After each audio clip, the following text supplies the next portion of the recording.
Daniel chapter number 2, verses number 24 through 30. Therefore Daniel went in unto Arioch, whom the king had ordered to destroy the wise men of Babylon. He went and said thus unto him, Destroy not the wise men of Babylon. Bring me in before the king, and I will show unto the king the interpretation. Then Arioch brought in Daniel before the king in haste, and said thus unto him, I have found a man of the captives of Judah that will make known unto the king the interpretation. The king answered and said to Daniel, whom name was Belteshazzar, Art thou able to make known unto me the dream which I have seen, and the interpretations thereof? Daniel answered in the presence of the king, and said, The secret which the king has demanded cannot the wise men, the astrologers, the magicians, the soothsayers show unto the king. But there is a God in heaven that revealeth secrets, and maketh known to the king Nebuchadnezzar what shall be in the latter days. Thy dream and thy visions of thy head upon thy bed are these.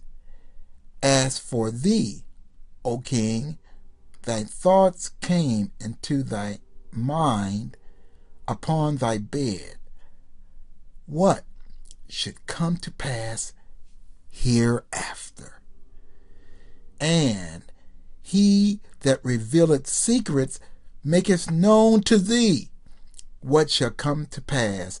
But as for me, this secret is not revealed to me for any wisdom that I have more than any living, but for their sakes that shall make known the interpretation to the king, and that thou mayest know the thoughts of thy heart. We start out this verse with Daniel talking to Arioch, telling Arioch, I have it. Go tell the king I have the answer. And I kind of like Arioch's response to the king. Arioch goes in and tells the king right here, I have found a man of the captives of the children of Judah. Now, I find that so interesting because if we go all the way back when the whole thing started, when Arioch was commanded to go destroy them, we remember Daniel told Arioch, why is this thing done so hasty?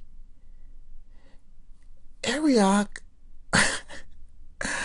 wasn't looking for a man at the start. Arioch was going to wipe out all the wise men as the king had ordered.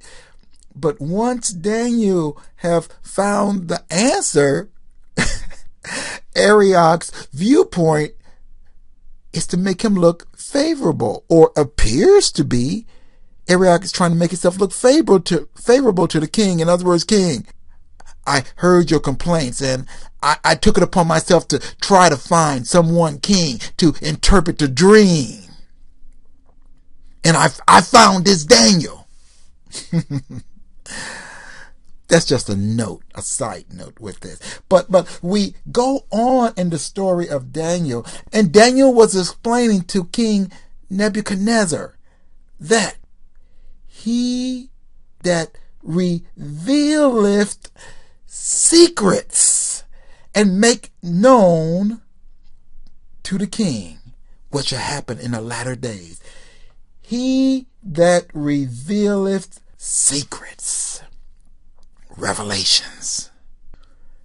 God loved his people.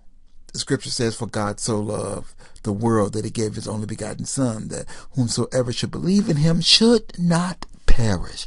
God takes no pleasure in wiping people out. He would that all men would humble themselves before him. So he showed to the king what was about to take place. And Daniel humbly told the king, look, king, it's not about me. This is through no great wisdom of my own, king. But there's a God in heaven. It's to him be the glory. He's the one that had mercy. But we see here something incredibly important. We have our chart here, and we talks about the value of humility.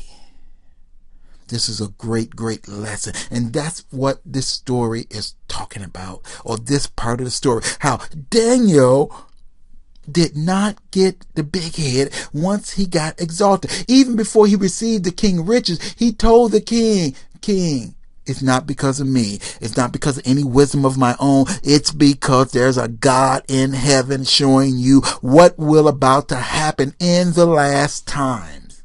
Joseph was the same way. You can read it over here in Genesis chapter number 41. Joseph was in prison.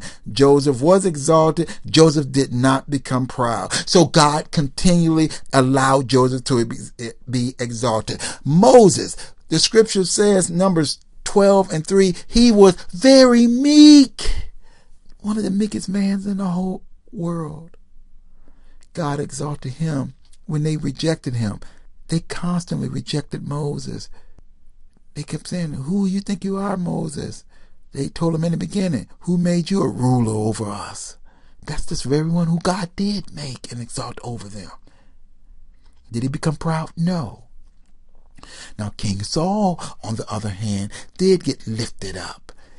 God rejected him when God told him to go and wipe out the Amalekites. He gave him specific orders, and he did not follow them. And then he told him, when you was little in your own eyes, I exalted you. In other words, when you was little bitty Saul, when you ran and hid yourself in the stuff so they wouldn't find you, you had the heart where I can use. But after you got to be king, after you got to be proud, after you got the big head, I couldn't use you anymore. In fact, God gave the future kings of Israel specific instructions in Deuteronomy, the 17th chapter, starting with verse number 14. Go and read this. King Solomon was rejected. King Solomon appears to have broken, if not almost every one of the things God told them not to do. God told them to don't multiply wives, don't multiply chariots and horses. King Solomon did all of these things. Let me just sum up Deuteronomy 17th chapter. What God was really telling the king, basically, if I exalt you, you turn around and be a servant. You're not to think of yourself any more higher than your brethren. In fact, it says it in here. He told them you write a copy of the law, this Torah, and you read it for yourself every day so you will not think that you are more than your brethren. If you are exalted, you need to become the slave.